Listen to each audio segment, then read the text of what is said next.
నమస్తే.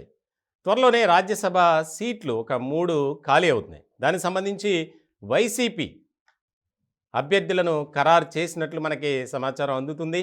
ఒక పక్కన 175 నియోజకవర్గాల్లో మార్పులు, చేర్పులు ఎక్కడ చేయాలి, ఎలా చేయాలి, ఎవరిని ఎక్కడికి పంపాలి, ఎంపీలుగా ఉన్నటువంటి వారిని ఎమ్మెల్యేలుగా, ఎమ్మెల్యేలుగా ఉన్నటువంటి వారిని ఎంపీ స్థానాలకి రకరకాల ఈక్వేషన్స్ జరుగుతున్నాయి. ఇలాంటి క్రమంలో రాజ్యసభ కసరత్తు కూడా పూర్తయింది. అంటే అక్కడ ముగ్గురే కాబట్టి దాని మీద ఫోకస్ పెట్టినటువంటి సీఎం జగన్మోహన్ రెడ్డి గారు ఆల్రెడీ ఒక ప్రకటన చేయబోతున్నారు మరికొద్ది రోజుల్లోనే అనేది కూడా మనకి పార్టీ వర్గాల ద్వారా తెలుస్తుంది. మొత్తానికి ఆ ముగ్గురు ఎవరనేది కనుక చూస్తే మనం 3 సామాజిక వర్గాల నుంచి ఎంపిక చేశారు. ఒకటి ఓసీ, బీసీ, ఎస్సీ. ఓసీ నుంచి వైవి సుబ్బారెడ్డి, ఆయన పేరు దాదాపు ఖరారు చేసినట్లే. ఆయన గతంలో ఒంగోలు ఎంపీగా చేశారు, అలాగే టీటీడీ చైర్మన్గా కూడా ఆయన వ్యవహరించారు.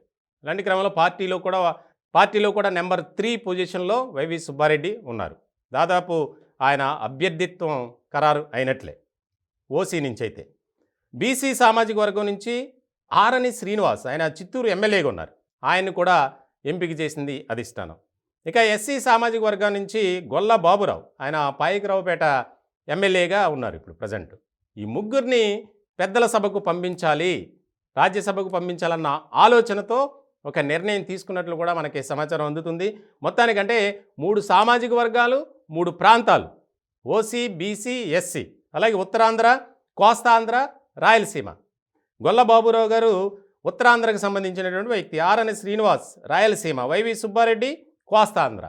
ఇట్లా 3 ప్రాంతాలకు సంబంధించి ముగ్గురు నాయకులను ఎంపిక చేసినటువంటి అధిష్టానం 3 సామాజిక వర్గాలను కూడా మనం సంతృప్తి పరచాలి అనే ఆలోచనతోనే ఈ నిర్ణయం తీసుకున్నట్లు కూడా మనకి సమాచారం అందుతుంది. మొత్తానికి ఇంకా ఈ ముగ్గురు ఎంపికలో కూడా ఏమైనా మార్పులు ఉంటాయా అంటే ఖచ్చితంగా ఈ ముగ్గురిని అయితే రాజ్యసభకు ఎంపిక చేసినట్లే అని పార్టీ వర్గాల ద్వారా మనకైతే ఖచ్చితమైనటువంటి సమాచారం అందుతుంది.